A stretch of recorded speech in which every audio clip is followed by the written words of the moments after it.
Who on this floor is more interested in making money? We have a lot of philanthropists here. Who is interested, whose primary objective to do business is to make money among all these people here? Okay, finally we have a couple of brave souls. It's just that people are shy to accept that they want to make money, even though they do want to. So thank you guys for being honest. These days in mobile industry, Facebook, Twitter, everyone is talking about mobile app installs, few $1 billion of ad spend, people saying search revenue will die, it's all social media, app installs.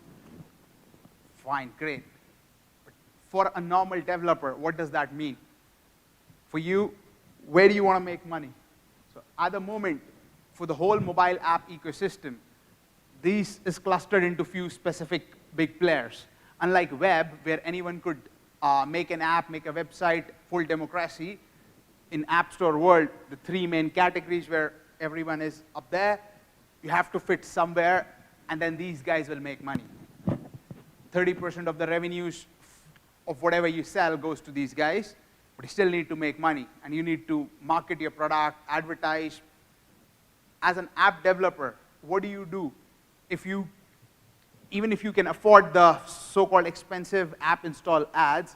What can you do in addition to increase your probability of making money? You fight organic.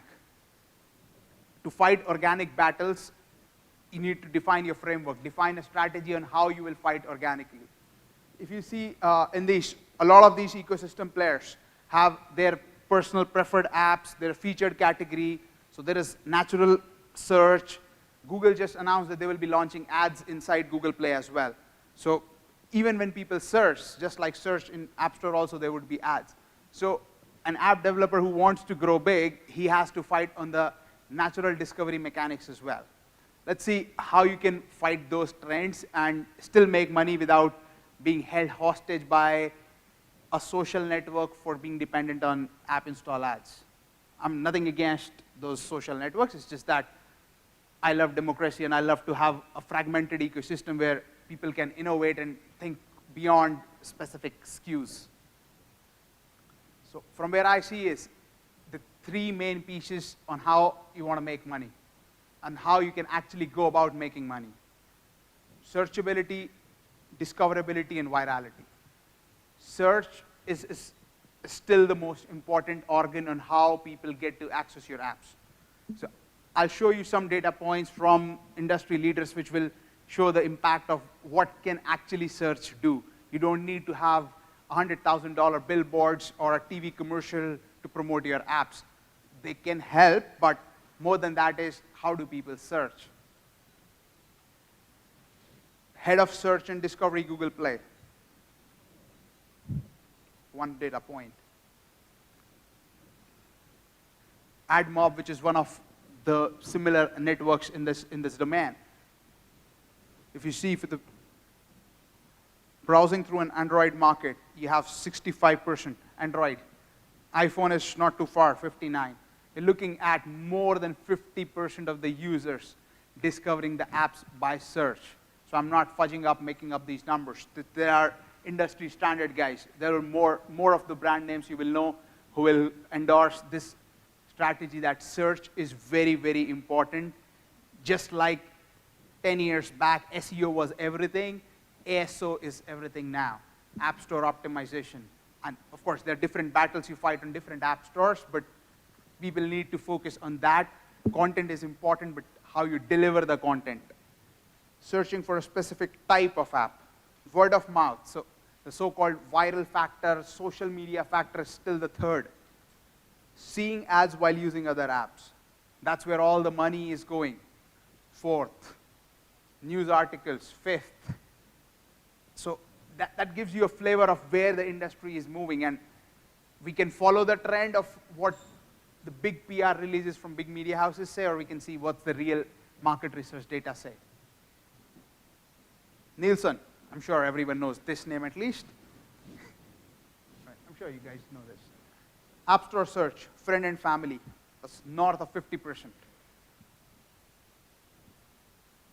iTunes is 17.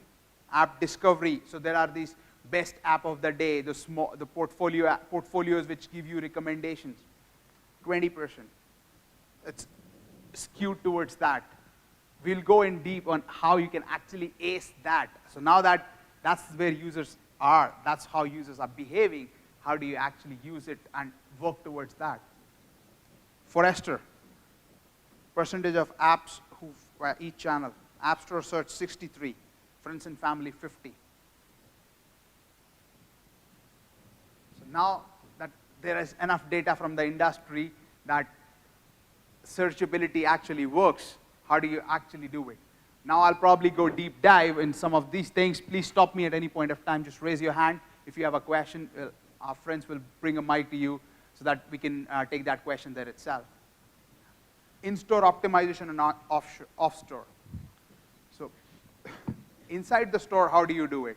The three main. So the examples I'm taking are primarily Android-based. Most of it is applicable on iTunes as well, except for specific pieces which comes to Google properties. Most of it is applicable to iTunes as well. I'll tell you when it's different for iTunes. I'm focusing primarily on iTunes and Google Play, which contributes major distribution channels. Keyword optimization, context and localization. Google allows you to, when your app store is open, and your app comes, the language and the visuals can be changed for a country. Simplest example, let's say you have a sports news app. When a person in Malaysia opens, the screenshot does not need to be in Malay only. It needs to be updated regularly for what is happening in Malaysian football that week. And you can actually optimize it, daily or weekly, whichever, how aggressive you are. A person needs to see that when someone comes to my shop, your app store page is your shop. That's the impression. You have just less than 3 seconds to close the deal. You're in or out. And at that time, the screenshots, the video, all of that matters. So searchability is one, and once people come there, you need to close the deal. Always be closing, ABC of sales. It still works on App Store. Let's say keywords. So I'm just taking an example of one of our portfolio applications. The title and image, it reflects on the current campaign. Right now, Cricket World Cup is going. So what you do in Australia and New Zealand, it has to be related to that. What you do in Vietnam has to be related to that. You change it for whatever countries you are rendering, whatever languages you are rendering. Description and detailed keywords, so ratings, reviews, description. So all these, the different aspects of the stuff of your App Store landing page. And Google keeps on changing this. So this is the latest one. They changed it 3 months back. They will keep on changing. I'll show you in the next slide how they actually changed it to include Google Plus as a part of the thing.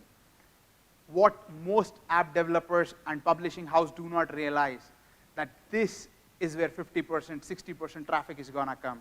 If you don't optimize this, how people reach there and how people come back, you lost half the battle.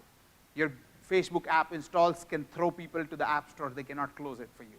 The closure happens here. You have to close it on this screen. That's all you have. Review management. Whatever keywords you put in reviews, when people search for those, that's where you get it. So you have to focus on, you don't need to line it up with all the keywords. You don't need to, but you need to put that message. So whatever you're gonna do in next 15 days or a month, whatever you put here is there for posterity. You need to be very cautious on what you're doing. Immediate prompt, because see, time is very precious. Someone has to be really happy or really pissed off to go and write something for you there. How many times you go and, okay, let me take a survey here. How many of you go and write reviews for the apps which you love? Anyone in this part of the hall, have you written a good review for an app on the App Store? This part, have any of you written a good review for an app on the App Store? Has any of you written a bad review for an app on an App Store? Okay, sir, I want to learn what made you write that bad review. Could we have a mic? Okay, and did you uninstall immediately, or did you write it and wait for them to respond? Exactly. See, that's the real customer of today. They will not forgive you. If the person is pissed off, they'll diss at you and they'll get out. At that point, you need to address it. There are ways in Google Plus to reach out to those customers. I don't have his email ID, but if he criticizes my app, I can still reach out to him, have an email sent to him. There are workarounds to send that email and say, sorry, we apologize. Here's what we did based on your feedback. We welcome you to come back. That's the real CRM, customer relationship management up in public. This reviews is the best way you can win advocates. So that company, did that company reach out to you, sir? So they lost an opportunity. If they would have followed up with him, reached out to him, he could have been their advocate. Right now, he doesn't care about them. So people are losing that opportunity and focusing on ads. Good, ads are there. You need to do this. Because a person who downloaded your app and spent time to write, that means he really wanted to use it. And something happened, unfortunate. Maybe it was a technical failure. Your comments, I mean, the description, as he said, they said something, they didn't do that. You need to fix that, because you will piss off more customers. You can buy audiences, you can buy ads, but you're going to piss even more customers, and Google's going to punish you. The more uninstall rate you have, the lower you go down in search and rankings.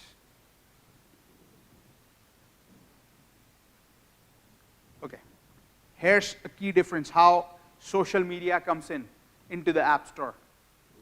If you see the difference, if a friend of mine has installed the same app, I will see the fourth column. The fourth column would be the name of that app, name of that person, +1. But if none of my friends have installed that app, what I see is similar. So now, Google is actually encouraging you to explore other apps of similar nature. And there is no way for you to kick that away. All you need is to penetrate more and more social circles so that people see a friend of yours, which increases likelihood of that person installing. But the bigger thing is you want to kick that similar out. And kicking that out on tablet is even tougher. On phones, you need one friend, depending on how big is the screen size of the phone. Tablets is even more. So if you're looking at a tablet product and you're not doing this, you are actually giving up the audience which comes to you after the search, after the word of mouth. They come to you, and you're giving them on a platter to your competitors. Because people love to check out. All of us have done window shopping. People love to check out. They'll check out. The moment they go to another person's shop front, probability of they coming back, very, very little. That's finer nuances most people do not think on. Yes, we can yell whatever we want against Google+. Yes, we can do it, but it's their economy, their ecosystem. If you want to live in that, you got to operate that way. Screenshots. I mentioned a bit on that. It needs to move very, very fast. It's not something every time you release a new version of app, you don't change the screenshot. It doesn't work that way. It has to change as fast as you change your WhatsApp or your WeChat display pic. How frequently do you guys change your display pic on Facebook and all these chat messengers? Sir, when was the last time you changed your display pic? Exactly. Thank you. Do you have a mobile app? When was the last time you changed the screenshots and all these things?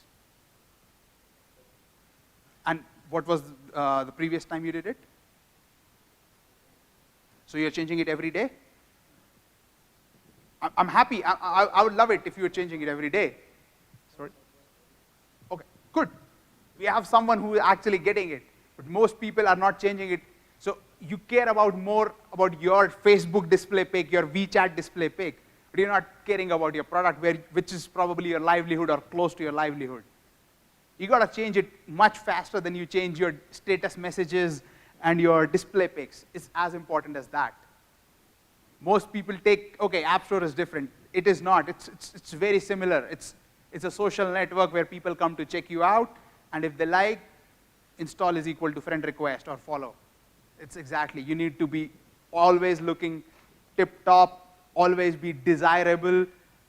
If you do not, you get out of the party. This is the other part of the searchability. Once you fixed the stuff in store, how does the traffic comes to the store? So Google uses the similar algorithm what you used to use for the web in terms of what are the backlinks, what are the inbound queries coming.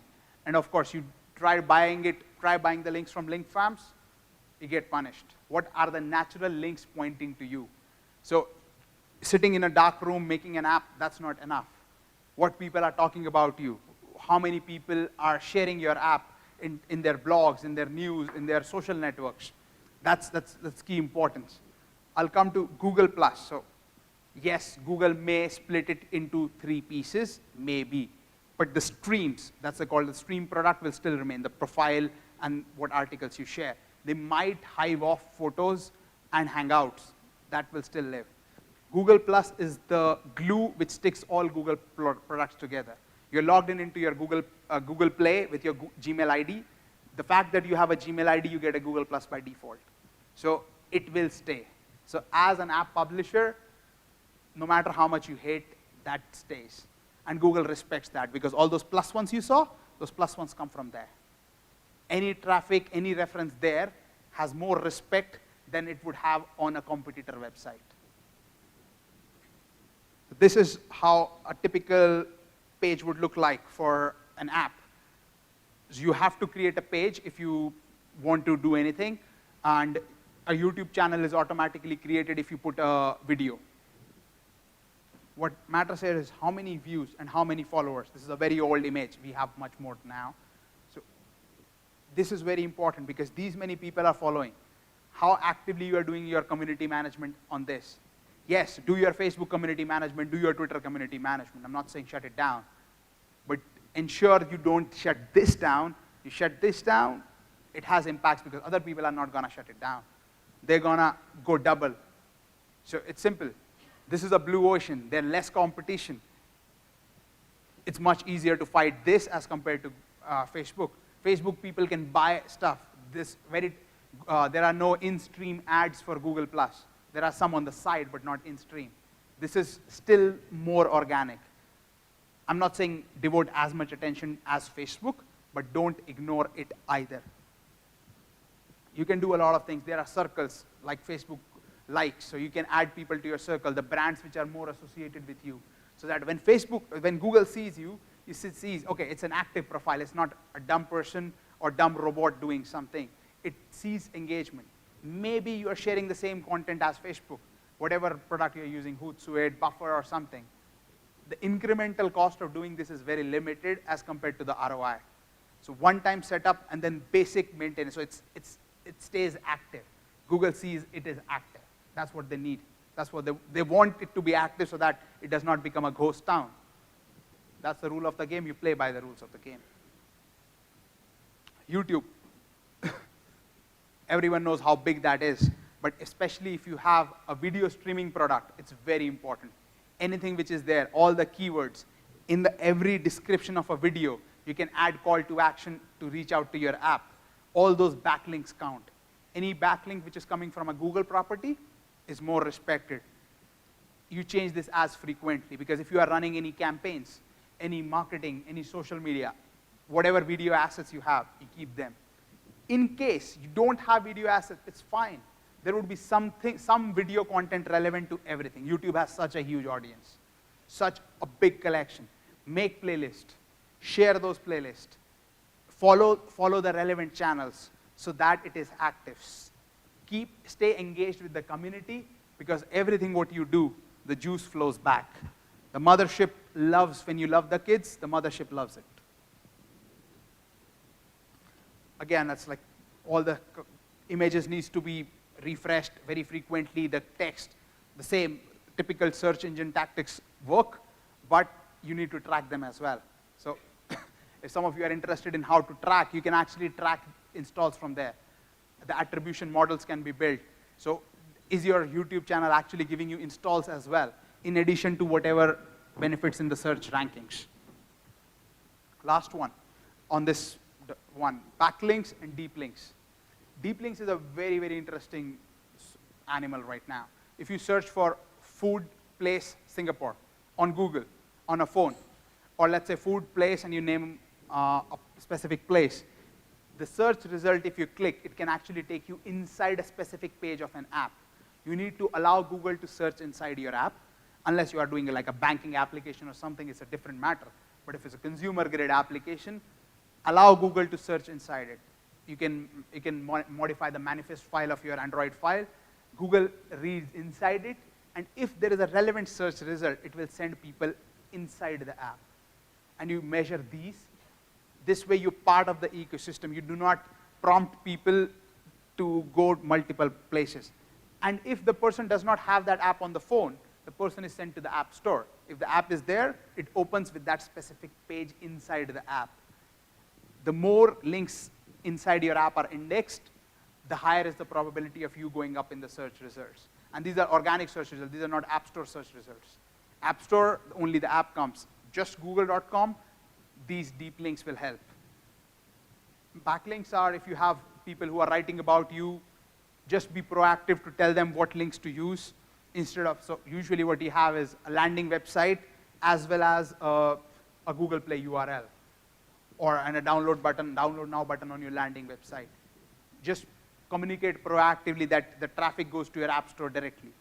The more links are pointing inwards to the app store, the more value that your app store link becomes, the more valuable that becomes. And it keeps on going. So the more high value inward pointers you have, it's similar. All those guys who have done SEO before, they won't find much difference. Oops. Yep, sorry. So searchability was the first pillar. Now we come to the discoverability. Option 1, featured. You can get lucky. So Google has a simple rule. They have an estimated growth rate for every app. If your growth rate exceeds that, and they do not find anything unnatural with that, you get featured. Of course, there are some partnerships, there are some region or occasion specific. Let's say if it's Hari Raya specific apps will get featured in a specific category. But this is more on, you keep on working hard. If you do not have too much spikes, it's a natural progression. App stores will never disclose that algorithm, but that's a key channel for discoverability. The big publishers can get it easily. Smaller publishers need to find their niche and be persistent, and then you can get it. Do not try to contact anyone at Google. You're not going to get it. Unless you are a very, very big person who can call up the VPs. Calling up Google employees, your friends at Google does not give you this. Even calling up the VPs most likely cannot give you this. They have an algorithm which no one knows. The second piece is natural. Natural is what we talked about. How you ace the natural discoverability is, there are tools which you can use to track the natural traffic. You can track how many people in Philippines searched for what keyword, and when my app was listed, what rank it was. For which keywords my app was there in top 10, in top 20, top 30. Look at those. So there used to be Alexa, ComScore, I mean, they're still there. For web, there are tools for mobile as well. Embrace those tools. There's App Annie, which does some things. There is SimilarWeb. There are tools which can actually help you analyze this traffic and tweak the strategy daily, weekly, by country. You need to track this traffic very, very closely. Referred apps. So there is a section below, which are the referred apps. How do you get there? How much traffic are you getting from there? Which apps are you giving the traffic? There must be some referred apps below your app. Who are you giving? Do you want to call up that person and say, let's do a partnership? Because I see I'm giving you a lot of traffic, and you giving me a lot of traffic, let's do a partnership. Let's do cross-promotion. So those kind of things come from naturally monitoring all this traffic. So we can go down. If some of you want to look at the tools, we can go down. It's an appendix for me. The last one is the paid. You can buy the discovery. You can buy CPC, CPM, CPI, CPV. That's too much marketing jargon. You can buy the audience, but you can buy your way up to the top, but you cannot stay up to the top by buying. You can buy it. I'm not saying you should not, There are scenarios where you need to have a critical mass to sustain. It may be required, but you cannot perpetually survive by buying. So it's simple. What's the cost of a user? How much money are you going to make? If you're buying users by just serving ads, you cannot make money. It's a proven model. If you're buying downloads, you have to sell something, whether it's in-app goods, subscription, or something. Before you go ahead and start to buy, do a customer life cycle value management system. See how much dollars is going to cost, how much months it is going to take you to get the money out if you're looking at a free product. And if it's in-app, just look at your existing paying users. Before jumping on the bandwagon, just do that numbers. It will help you figure out whether you need to join the party or stay at the shores and go the natural way till you reach a mass. The last one is virality. So what kind of incentives you can give to the user? So not many people are fan of it. Some people are. The growth hacking and all those key buzzwords. You can do that, but you need to carefully do that. You don't want to be banned by the app stores. Apple has strong policies against that. If you ask people to do something for specific things inside the app, they ban you. So it has to be done in a much more cleaner way. There are companies which are dedicatedly offering growth hacking services. Some of them have been invested in by Microsoft as well. So there are those models. What additional value are you giving? Does by sharing that to people, you give them a digital good, you give them a service, you give them an experience. What are you going to give them? So before, sorry, you have a question? So before you embrace any of those, invite 10 Facebook friends of yours and get this free. That's too last generation. Think more creative. There are better ways. Dropbox did one a couple of years back in Singapore, which was Space Hack. The more students join from a school, everyone in the schools get 25 GB storage. Can you do it at a crowd level? Do you have a specific cohort in your users which you can motivate to achieve a collective goal? Can it be an event-based goal? Can it be a social goal that if you guys do this, we contribute this to a charity or contribute this to a social goal? Do that instead of just focusing on do this Facebook share, do this Dropbox share, and Twitter share, and we give you this. The second one is socialized virality. You're maintaining all your social pages. What you need to ensure is how are you measuring it? I mean, social is like this high school party. No one knows how to do it right, but everyone wants to be there. You need to be there, but do measure your efforts. For a lot of product, it does not make sense to do it. They're making a Facebook page for the heck of it. Maybe forums are the right thing for you. Maybe a blog is the right thing for you. Just ensure you're using right attribution tools to measure what you are getting back from those tools. Anything which is not measured is waste of effort. Just throw it in the dustbin if you do not measure it. Most people today are not measuring it properly. They're just looking at the number of likes and followers they have. That doesn't work. Last is, do you have exclusivity?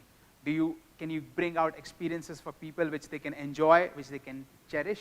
So exclusive membership passes, exclusive distribution partnerships.